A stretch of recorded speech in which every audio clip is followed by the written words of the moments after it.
सम्मानीय सभापति महोदय,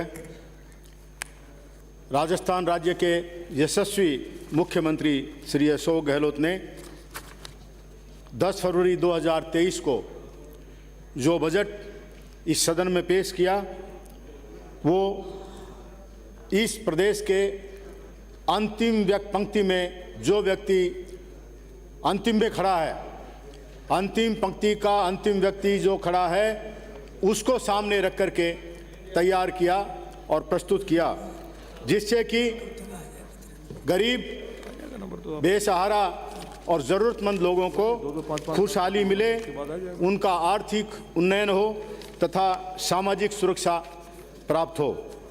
यह 170 पेज का 270 पैराग्राफ्स का या बिंदुओं का जो भी आप कहें, एक शानदार डॉक्यूमेंट है जिसमें समाज के सभी लोगों को और सभी आयु वर्ग के लोगों को सम्मिलित किया गया है, चाहे वो बुजुर्ग हो, चाहे वो वयस्क हो, चाहे वो नौजवान हो और चाहे वो बच्चा हो, चाहे वो महिला हो, चाहे पुरुष हो, चाहे किसी भी धर्म का हो, किसी भी जाति का हो, किसी भी संप्रदाय का हो, किसी भी वर्ग का हो।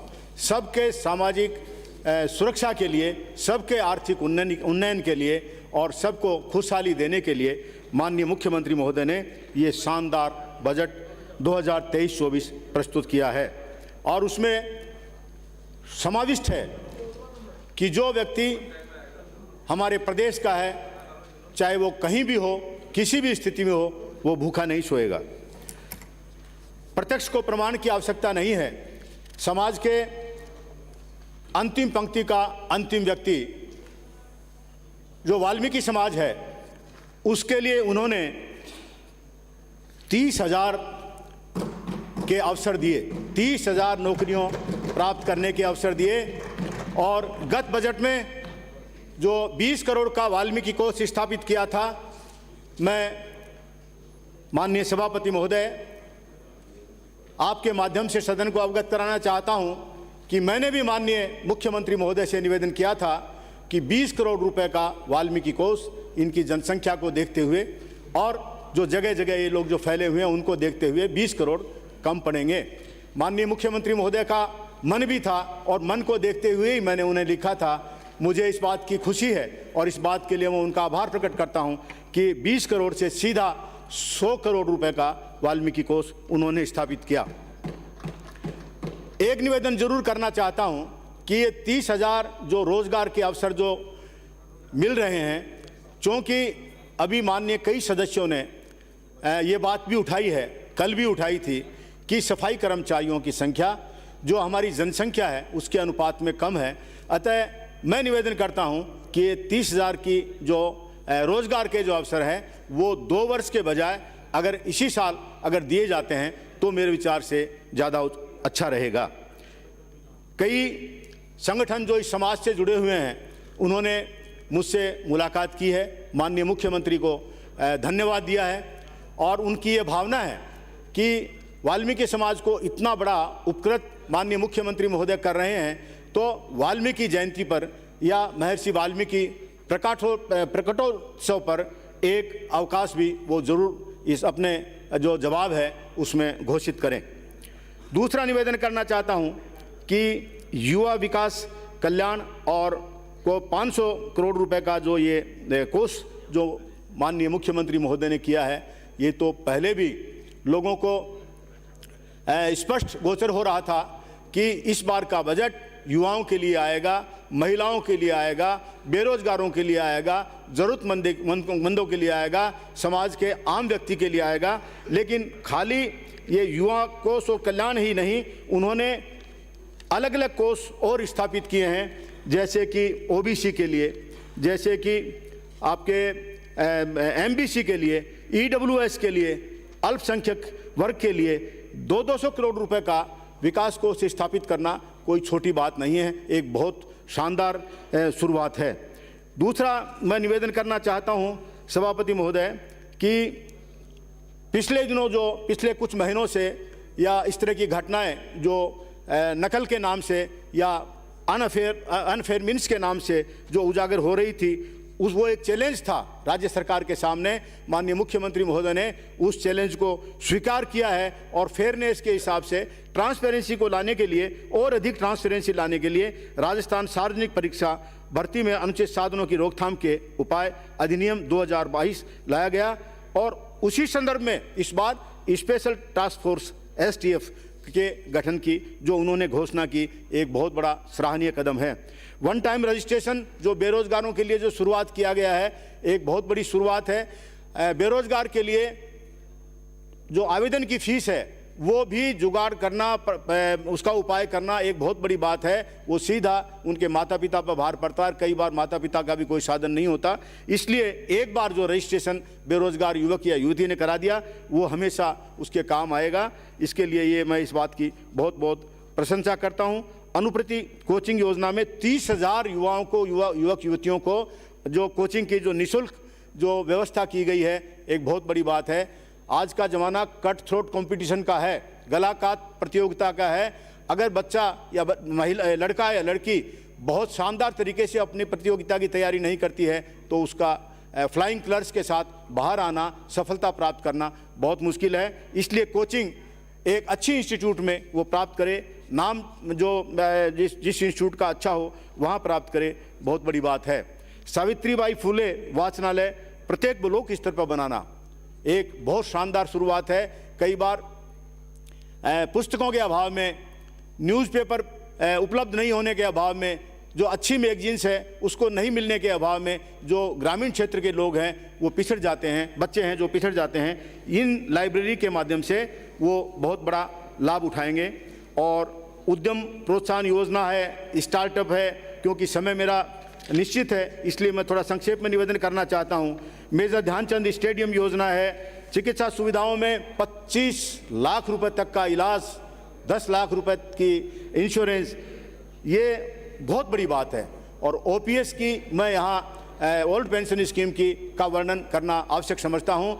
पिछली बार तक तो राज्य के जो कर्मचारी थे वही उसमें शामिल थे, लेकिन माननीय मुख्यमंत्री महोदय की एक बहुत बड़ी सोच है। और जो कर्मचारी वर्ग है वो खाली राज्य सेवा में ही नहीं बल्कि जो हमारे पब्लिक सेक्टर अंडरटेकिंग्स है, स्टेट के अंडरटेकिंग्स है, बोर्ड्स है, निगम है, उन सारे कर्मचारियों को इसमें ओल्ड पेंशन स्कीम में शामिल करके बहुत सराहनीय काम उन्होंने किया है। और इसके अलावा प्रमोशन में जो विसंगतियाँ थी उसमें भी 9, 18 और 27 का लाभ इन बोर्ड और कॉरपोरेशंस के कर्मचारियों को देकर के उन्होंने इनका मनोबल भी बढ़ाया है और सामाजिक सुरक्षा भी बहुत बड़ी प्रदान की है। अन्य पेंशन योजनाओं में स्केल्स में वृद्धि की है, उनका स्कोप बढ़ाया है। ये बहुत बड़ी सामाजिक सुरक्षा का एक काम है।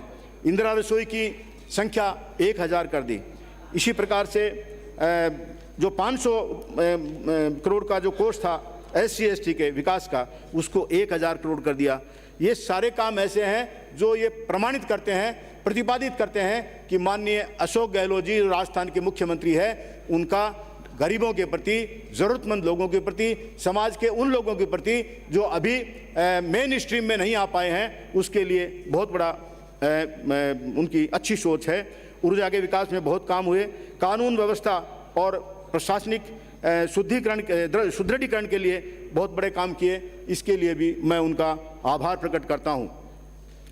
क्योंकि समय की सीमा है इसलिए मैं अपने विधानसभा क्षेत्र के संदर्भ में निवेदन करना चाहता हूं।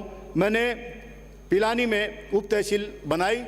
माननीय राजस्व मंत्री और माननीय मुख्यमंत्री महोदय ने मेरी पिलानी में उप तहसील बनाई।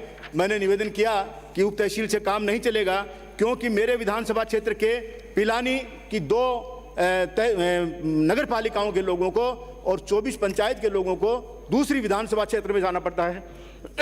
इसलिए मुझे खुशी है इस बात के लिए और मैं उनका आभार प्रकट करना चाहता हूं माननीय मुख्यमंत्री महोदय का और माननीय राजस्व मंत्री महोदय का कि पिलानी की उप तहसील को उन्होंने तहसील में क्रमोन्नत कर दिया। इससे बहुत बड़ी संख्या में लोगों को लाभ मिलेगा और दूसरी विधानसभा क्षेत्र में नहीं उनको जाना पड़ेगा। लेकिन चूंकि माननीय राजस्व मंत्री आज सदन में मौजूद हैं, मैं निवेदन करना चाहता हूं कि ये जो तहसील है ये बनाइए आपने पिलानी के लिए, पिलानी विधानसभा क्षेत्र के लिए। इसलिए जब तक वहाँ SDM का पद नहीं आए, पहली बात तो मैं निवेदन करना चाहता हूं कि आपकी पॉलिसी है जहां तहसीलदार है वहां एसडीएम आपका होता है।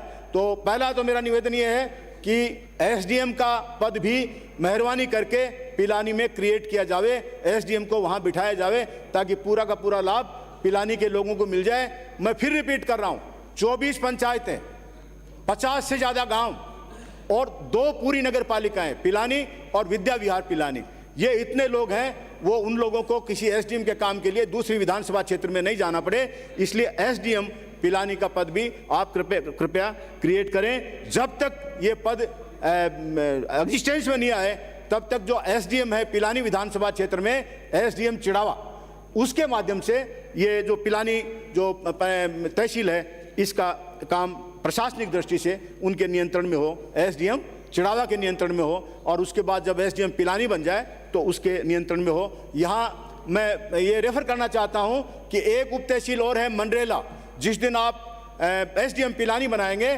तो वो मंडरेला वाली उप तहसील भी वो एसडीएम के नीचे आएंगी, इसलिए पूरा काम एसडीएम को मिलेगा, उसमें कोई कमी वाली बात नहीं है। सभापति महोदय, मेरे विधानसभा क्षेत्र की सबसे बड़ी समस्या है गंभीर पेयजल संकट।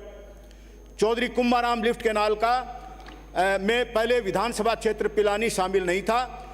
हमने डीपीआर को माननीय मुख्यमंत्री महोदय और माननीय जलदाय मंत्री महोदय की कृपा से उसको अमेंड करवाया। 8,0780 करोड़ रुपए की डीपीआर बनी और उसको अभी कुछ दिनों पहले 8,026.76 करोड़ रुपए की योजना में उसको की योजना बनाई गई, डीपीआर बन चुकी है। और अभी जो राज्य स्तर पर जो स्क्रीनिंग कमेटी है, स्कीम सैंक्शन कमेटी है, उसकी मीटिंग आने वाली है। मैं निवेदन करना चाहता हूं कि उसकी फर्स्ट मीटिंग में ये जो डीपीआर है इसको अनुमोदन किया जाना चाहिए, ताकि पिलानी विधानसभा क्षेत्र तो है ही, इसके साथ साथ नीमका थाना भी है, सूरजगढ़ भी है, सिंघाना भी है, आपका अन्य भी कई जगह है जहां पर इससे पानी मिलेगा, इसलिए इसको एक्सपीडाइट करने की जरूरत है। अदरवाइज अभी पानी के पीने की सर्दियों में भी गंभीर समस्या है, गर्मियों में क्या हाल होगा ये आप इमेजिन कर सकते हैं। माननीय मुख्यमंत्री महोदय को मैं आपके माध्यम से निवेदन करना चाहता हूं, मैं पीएचडी मिनिस्टर को और जो जल संसाधन मंत्री है उनको आपके माध्यम से निवेदन करना चाहता हूं कि पिलानी विधानसभा क्षेत्र के गहरे पेयजल संकट को निदान करने के लिए, उसका कोई न कोई उपाय करने के लिए वो तुरंत कोई तात्कालिक उपाय करें। जब तक चौधरी कुंभाराम लिफ्ट कैनाल का पानी नहीं आता है तब तक हमारे सभी किसानों को खेतों में एक एक कुंड देवें तथा कंटिंजेंसी प्लान बना करके सभी जगह पर ऐसी योजना बनाएं जिससे कि पानी उपलब्ध हो सके।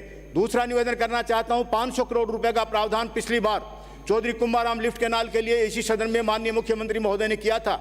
अगर वो 500 करोड़ रुपए, अन्यथा कहीं काम अभी तक नहीं आए हो क्योंकि डीपीआर चेंज हुई है, तो उन 500 करोड़ रुपए को तात्कालिक योजना बनाने के लिए, कंटिंजेंसी प्लान बनाने के लिए, पिलानी विधानसभा क्षेत्र के लोगों को पानी उपलब्ध कराने के लिए, पेयजल पानी उपलब्ध कराने के लिए उसको काम लें, मैं ये निवेदन करना चाहता हूँ।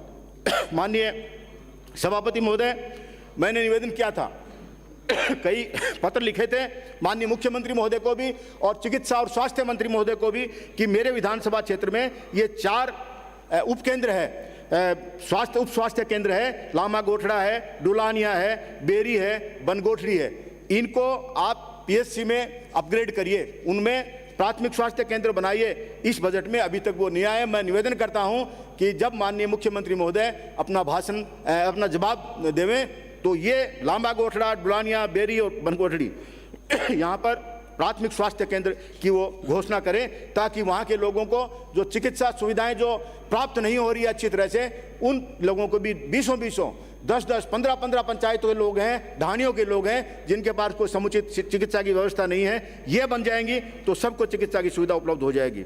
इसी प्रकार से मेरा राजकीय सामुदायिक स्वास्थ्य केंद्र चिड़ावा एक बहुत बड़ा नगर है जिसमें जो सीएचसी इस समय है उसमें बेड्स की संख्या मात्र 75 है, 75 है, जबकि अन्य सारी सुविधा उसमें उपलब्ध है। मैं सभापति महोदय आपके माध्यम से चिकित्सा और स्वास्थ्य मंत्री महोदय को और माननीय मुख्यमंत्री महोदय को निवेदन करना चाहता हूं कि कम से कम 25 बेड इसमें बढ़ाएं, 100 बेड तो कम से कम करें, और इसका जो दर्जा है वो उप जिला अस्पताल के रूप में इसको घोषित करें। मैं जो माननीय मुख्यमंत्री महोदय का जवाब आएगा उसमें उम्मीद करूंगा और उत्सुकता से इंतजार करूंगा कि मेरे विधानसभा क्षेत्र की सबसे बड़ी CSC चिड़ावा को उप जिला हॉस्पिटल के रूप में वो मान्यता देवें। इसी प्रकार पिछले बजटों में कृषि उपज मंडी समिति और पॉलिटेक्निक कॉलेज के लिए घोषणा हुई थी। पॉलिटेक्निक कॉलेज चल रहा है, लेकिन मैंने चूंकि पिलानी में सरकारी ज़मीन की उपलब्धता बहुत लगभग नगण्य है, इसलिए जिला कलेक्टर को राज्य सरकार की तरफ से निर्देश दिए जावें कि वो इन दोनों संस्थाओं के लिए पिलानी में ज़मीन उपलब्ध कराए ताकि वहाँ भवन बन सके। और पशु चिकित्सा केंद्र सरदारपुरा और नूनिया गोठड़ा ये उपकेंद्र हैं पशुओं के। ये जो एरिया है जिसका मैं नाम ले रहा हूँ वो हमारे पशुपालकों का मुख्य स्थान है, इसलिए इन दोनों को पशु उप स्वास्थ्य केंद्र सरदारपुरा और पशु उप स्वास्थ्य केंद्र नूनिया गोठड़ा, इन दोनों को पशु चिकित्सालय के रूप में क्रमोन्नत करके मुझे अनुग्रहित करें। मैं एक निवेदन और करना चाहता हूँ। बराबर मैंने 295 भी लगाए हैं, 131 भी लगाया है, लेकिन अभी तक मैं इंतजार कर रहा हूं कि माननीय मुख्यमंत्री महोदय और सार्वजनिक निर्माण विभाग के मंत्री महोदय इस ओर गंभीरता से देखें। पिलानी विधानसभा क्षेत्र का जो सड़क नेटवर्क है वो बहुत कमज़ोर है। इसके लिए मैंने इन दोनों ही महानुभावों को पत्र भी लिखा है और 295 भी लगाया है और निवेदन करता हूं कि मैंने 41 रोड्स की एक सूची भेजी है जो बहुत ज़रूरी है इस क्षेत्र के विकास के लिए। वहाँ पर कोई रोड की सुविधा नहीं है और मात्र 35 करोड़ रुपए की उसमें आवश्यकता है। जो PWD का जो लेटेस्ट जो SC से सुपरिटेंडिंग इंजीनियर झुंझुनू से जो असेसमेंट बन के आया है, खाली 35 करोड़ रुपए चाहिए। इसके अलावा जो क्षतिग्रस्त रोड्स है, नॉन पैचेबल रोड है, उसके लिए खाली 16 करोड़ रुपए चाहिए। ये 35 और 16 ये बहुत छोटी सी राशि राज्य सरकार के बजट को देखते हुए है। मैं निवेदन करता हूं कि विशेष स्वीकृति सार्वजनिक निर्माण विभाग झुंझुनू को ये मेरे पिलानी विधानसभा क्षेत्र के लिए दें ताकि यहाँ का जो नेटवर्क है, रोड का नेटवर्क है, वो जल्दी से जल्दी बिल्कुल ठीक हो जाए। मैं निवेदन करना चाहता हूँ कि 2 स्कूल मेरी बड़ी पिक्यूलियर सिचुएशन है माननीय सभापति महोदय। एक चिड़ावा की है अड़ूकिया राजकीय उच्च माध्यमिक विद्यालय और एक भगीना है ब्लॉक पिलानी में राजकीय उच्च माध्यमिक विद्यालय भगीना। वहाँ साइंस है, साइंस चल रही है, लेकिन हर विद्यार्थी साइंस में नहीं चल पाता है और अभिभावकों का भी रहता है कि बच्चा आर्ट्स में चल जाएगा। जब आर्ट्स नहीं मिलती है तो बच्चों को स्कूल छोड़ना पड़ता है और वो घर बैठ जाते हैं, दूर जा नहीं सकते। मेरा क्षेत्र किसानों का और मजदूरों का क्षेत्र है, निर्धनों का क्षेत्र है, ज़रूरतमंदों का क्षेत्र है। इसलिए छोटी सी बात है, ये जो दोनों स्कूल है अड़ूकिया राजकीय उच्च माध्यमिक विद्यालय चिड़ावा और राजकीय उच्च माध्यमिक विद्यालय भगीना ब्लॉक पिलानी, इनमें वो कला संकाय भी जरूर करें। इसमें कोई बहुत बड़ा खर्चे वाला काम भी नहीं है और इन दोनों स्कूलों में ये कला संकाय होने से बच्चों को जो साइंस में नहीं चल सकते उन बच्चों को पढ़ने के आगे अवसर मिलेंगे। बच्चियां भी इसमें शामिल हैं। अंग्रेजी माध्यम के जो विद्यालय है उसके लिए मैंने बहुत बड़ी लिस्ट नहीं भेजी, बल्कि सिलेक्टेड जगह की लिस्ट भेजी है। मैंने भी भेजी है, जो हमारे CBO हैं 2 उन्होंने भी भेजी है और बिल्कुल स्पेसिफिक उसमें कारण लिखे हैं, उनकी क्वालिफिकेशन लिखी है, वो एरिया क्वालिफाई होते हैं। मैं माननीय शिक्षा मंत्री महोदय यहाँ विराजमान है, मैं निवेदन करता हूँ कि जब भी आप 1000 स्कूल्स की जैसे घोषणा हुई है कि महात्मा गांधी अंग्रेजी मीडियम स्कूल खुलेगी, तो मेरे विधानसभा क्षेत्र से जो प्रस्ताव अधिकारियों के मार्फत भी आए हैं मैंने भी आपको भेजे हैं, एक बार नहीं अनेक बार भेजे हैं। कृपया उन पर सकारात्मक और सहानुभूतिपूर्वक गौर करें। ये यहाँ कहना चाहता हूँ कि पिलानी विधानसभा क्षेत्र शिक्षा के क्षेत्र में बहुत अग्रणीय है, बहुत अग्रणीय है। तो आप कृपया अग्रणीय जो आदमी जा रहा है उसको थोड़ा सपोर्ट करेंगे। सिल्वर अगर वो ले रहा है मेडल तो वो गोल्ड मेडल की तरफ जा रहा है। इसलिए अंग्रेजी मीडियम स्कूल और ये 2 मैंने कला संकाय खोलने के लिए आपसे निवेदन किया है, वो आप जरूर खोल करके मुझे अनुग्रहित करें। कृषि महाविद्यालय माननीय मुख्यमंत्री महोदय ने पिछली बार मुझे बहुत बड़ी सौगात दी थी, क्योंकि मेरा तो क्षेत्र ही किसानों का है। कृषि महाविद्यालय मुझे स्वीकृत किया था।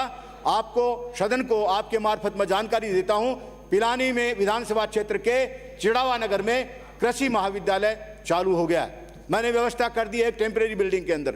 100% एडमिशन हो गए हैं हमारे बच्चों के और अच्छा चल रहा है, कोई दिक्कत नहीं है। लेकिन वहाँ स्कूल की बिल्डिंग के लिए, लड़कियों के हॉस्टल के लिए, लड़कों के हॉस्टल के लिए हमें जगह चाहिए और साथ ही 300 बीघा का रिसर्च फॉर्म चाहिए। बिना रिसर्च के, बिना एक्सपेरिमेंट के एग्रीकल्चर की शिक्षा प्राप्त करना कोई मतलब नहीं है। हालांकि मैंने खाली इस सेशन के लिए, हमारे यहाँ एक यूनिवर्सिटी है श्रीधर यूनिवर्सिटी, वहाँ से प्रैक्टिकल करने की सुविधा बच्चों को दिला दी है, लेकिन ये कब तक चलेगा? ये चल नहीं सकता। तो वहाँ ये ज़मीन की व्यवस्था जिला कलेक्टर करे। और साथ ही एक निवेदन करता हूँ कि एक प्रस्ताव ज़मीन का यहाँ डीएलबी महोदय के आए, माननीय यूडीएच मिनिस्टर साहब चले गए, लेकिन उनको कन्वे करेंगे आप कि डीएलबी के यहाँ एक प्रस्ताव पड़ा है चिड़ावा में, चिड़ावा के बिल्कुल नज़दीक है एक ज़मीन भगीनिया जोहड़े के नाम से, वो नगर पालिका ने अभी अलॉट नहीं करी है, इसलिए चूंकि बड़ा चंक था यहाँ डीएलबी के यहाँ आया हुआ है, तो डीएलबी महोदय को आपके माध्यम से, माननीय स्वायत्त शासन मंत्री महोदय को आपके माध्यम से मैं निवेदन करता हूँ कि वो कृषि महाविद्यालय चिड़ावा के लिए भगीनिया जोड़े में वो ज़मीन अलॉट कराएं, ताकि मैं वहाँ राज्य सरकार से बजट लेकर के कॉलेज बनवा सकूं, लड़कियों का हॉस्टल बना सकूं, लड़कों का हॉस्टल बना सकूं, और 300 बीघा का जो रिसर्च फार्म है वो भी डेवलप करने के लिए ज़मीन दी जावे। मैं एक पर्टिकुलर सिचुएशन आपको बता रहा हूं कि जब सेटलमेंट आया था इस क्षेत्र में, तो उन्होंने सारी ज़मीन या तो जोड़े में डाल दी और या उसको चारागाह कर दिया, जबकि मौके पर न चारागाह है और न जोहड़ है। पानी वाली बात है ही नहीं, हमारे कोई नदी नहीं, कोई नाला नहीं, कोई सतही कोई अपना कोई साधन नहीं है, तो जोहड़ कहाँ से होगा? जोहड़ नहीं है, इसलिए राज्य सरकार, रेवेन्यू डिपार्टमेंट, माननीय मंत्री महोदय यहाँ विराजे, प्रस्ताव जिला कलेक्टर के यहाँ से आ जाएंगे, आगे होंगे। जोहड़ को बिल्कुल खाली पड़ा है, किसी काम नहीं आ रहा है, उसमें अगर बच्चों के लिए एक एक्सपेरिमेंट के तौर पर एग्रीकल्चर के बच्चों के लिए कराए जाते हैं, तो मेरे विचार से बहुत बड़ी बात हो जाएगी, और वास्तव में एग्रीकल्चरल साइंटिस्ट जो हमारे बच्चे बनने की राह पर चल पड़े हैं वो बन जाएंगे। अन्य माननीय उच्च शिक्षा मंत्री महोदय से आपके माध्यम से निवेदन करना चाहता हूँ कि पिलानी विधानसभा क्षेत्र में 10 साल तक भारतीय जनता पार्टी के विधायक रहे, बहुत अच्छे थे, मैं किसी की बुराई नहीं करता, मेरे सिस्टम में भी नहीं है, लेकिन नौजवानों के आंदोलन करने के बावजूद 10 साल तक धरने पर बैठने के बावजूद एक भी कॉलेज नहीं मिल पाई। और माननीय मुख्यमंत्री महोदय का मैं आभार प्रकट करना चाहता हूं सदन के मार्फत, आपके मार्फत, कि 4 कॉलेज दी। अभी 2 साल तो कोरोना खा गया, मेरे इसी टेन्योर में 4 कॉलेज दी, एक गवर्नमेंट कॉलेज चिड़ावा, एक गर्ल्स कन्या महाविद्यालय पिलानी, एक पॉलिटेक्निक कॉलेज पिलानी और एक कृषि महाविद्यालय चिड़ावा, 4 कॉलेज दी। मैं उम्मीद करता हूं कि जिला कलेक्टर को लिख करके इनकी ज़मीन वगैरह की जो समस्याएं हैं वो निपटाई जानी चाहिए। आपके यहाँ से डायरेक्शन जाएगा तो मेरे विचार से ये मेरी समस्या है उसका समाधान हो जाएगा। टीचिंग स्टाफ की समस्या और जो टीचिंग और नॉन टीचिंग स्टाफ की समस्या जो नए कॉलेज बने हैं उसमें सभी जगह विद्यमान है, लेकिन अगर अपॉइंटमेंट डायरेक्ट नहीं कर सकें, पोस्टिंग नहीं कर सकें, ट्रांसफर परमानेंट नहीं कर सकें, तो कार्य व्यवस्था के लिए वहाँ टीचर मतलब जो असिस्टेंट प्रोफेसर्स हैं, लेक्चरर्स हैं और जो नॉन टीचिंग स्टाफ है इन कॉलेजेज में लगाया जाए, ताकि भविष्य के बच्चों के भविष्य के साथ कोई खिलवाड़ नहीं हो जाए। एडमिशन वगैरह मेरे यहाँ जो कॉलेज खुली है उसमें लगभग 100% हो गए हैं। अंत में मैं निवेदन करना चाहता हूँ सभापति महोदय कि एक एक्सचेंज का दफ्तर पीडब्ल्यूडी का मैंने मांगा है। कारण है उसका, मेरे 2 सब डिवीजन तो हमारे हैं, एक सब डिवीजन बिल्कुल पड़ोस में सूरजगढ़ का है, 3 सब डिवीजन पीडब्ल्यूडी के हैं, एक एक्सचेंज जो कि हमारे को 65 किलोमीटर जाना पड़ता है, 65 किलोमीटर जाना पड़ता है एक्सचेंज के लिए, डिवीजन के लिए। इसलिए वहाँ चिड़ावा में बिल्डिंग बनी हुई है और सब कुछ है। और श्रीमती इंदिरा गांधी जी जब थी सूचना और प्रसारण मंत्री, तब उसके आसपास उद्घाटन करने के लिए वो आई थी। ऐतिहासिक महत्व के स्थान है, इसलिए वहाँ सब डिवीजन एक डिवीजन पीडब्ल्यूडी का एक्शन वहाँ बैठना चाहिए। और एक निवेदन और करना चाहता हूँ, मनरेला मेरे विधानसभा क्षेत्र का एक्सट्रीम कोना है जो चूरू से लगता है और उधर अन्य स्थानों से लगता है। मैं निवेदन करना चाहता हूँ कि वहाँ पर जो नॉर्म अजमेर विद्युत वितरण निगम लिमिटेड ने तय कर रखे हैं, उन नॉर्म से कहीं ज़्यादा कनेक्शन है उपभोक्ताओं के। पिछली बार भी मैंने निवेदन किया था, अब मैं निवेदन कर रहा हूं, माननीय ऊर्जा मंत्री महोदय नहीं, आपके माध्यम से कर रहा हूं कि मेरे मंडेला में, पिलानी विधानसभा क्षेत्र के मंडेला में एक पद एईएन राजस्थान अजमेर विद्युत वितरण निगम लिमिटेड का सृजित होना चाहिए। उनको बगड़ जाना पड़ता है, बगड़ झुंझुनू विधानसभा क्षेत्र का, विधानसभा क्षेत्र पिलानी का है ही नहीं, दूसरी विधानसभा क्षेत्र में जाना बड़ा तकलीफदेह होता है और आदमी के स्वाभिमान को ठेस पहुंचती है। वहाँ कोई मिले नहीं मिले, तो वो एक मैं जरूर आपके माध्यम से सभापति महोदय चाहता हूँ। अंत में मैं निवेदन करना चाहता हूँ, आज भी माननीय खेलकूद मंत्री से, युवा मामलात मंत्री से मेरा निवेदन हुआ है, मैंने निवेदन किया है कि पिलानी विधानसभा क्षेत्र बल्कि झुंझुनू जिला, जो फिजिकली जो साउंड लोग हैं, जो खेल कूद में जो बहुत आगे बढ़ते हैं, जो टैलेंटेड बच्चे हैं, युवक हैं, युवतियां हैं, उनके लिए जाना माना क्षेत्र है। परंतु सुविधा तो होनी चाहिए। बिना सुविधा के हमारे बच्चे किस प्रकार से अपनी प्रतिभा को निखार सकेंगे। इसलिए एक तो मैं निवेदन कर रहा हूं कि गुरु हनुमान व्यायामशाला है, सार्वजनिक संस्था है, किसी की प्राइवेट आदमी की नहीं है। हमारे सांसद श्री शीश राम जी ओला साहब, उन्होंने उसको डेवलप की थी। सांसद को उससे काफ़ी पैसा लगाया। मैं जब एमएलए बना तो मैंने भी पैसा लगाया। हमारे पास ज़मीन है 1.26 हेक्टर्स, उसमें खेल स्टेडियम बनना चाहिए। और अगर खेल स्टेडियम अन्य किसी योजना में नहीं बन रहा हो तो मैं मेरे विधायकों से 25 लाख रुपए की घोषणा कर रहा हूं। 25 लाख रुपए मेजर ध्यानचंद जो स्टेडियम की योजना है, माननीय खेलकूद और युवा मामलात मंत्री स्वीकृत करने की घोषणा इसी जवाब में कर दें। मेरा चेक सीओ के पास पहुंच जाएगा, ताकि कम से कम 50 लाख में तो ये जो मेजर ध्यानचंद स्टेडियम चिड़ाव में बने। इसके अलावा मंडेला में हमारे पास गवर्नमेंट स्कूल है, उसका खेल का मैदान है, किसी अन्य योजना के अंतर्गत वहाँ भी एक खेल का मैदान बनाया जाए। माननीय सभापति महोदय, ये सब मांगों के बावजूद भी मैं कंक्लूड करता हूं कि माननीय मुख्यमंत्री महोदय का ये जरूरतमंद और बेसहारा गरीबों का अंतिम पंक्ति के अंतिम व्यक्ति के लिए बनाया गया बजट बहुत सराहनीय है, खुशहाली देने वाला है, और मैं इसके पक्ष में अपना जोरदार समर्थन व्यक्त करता हूं। धन्यवाद। Thank you.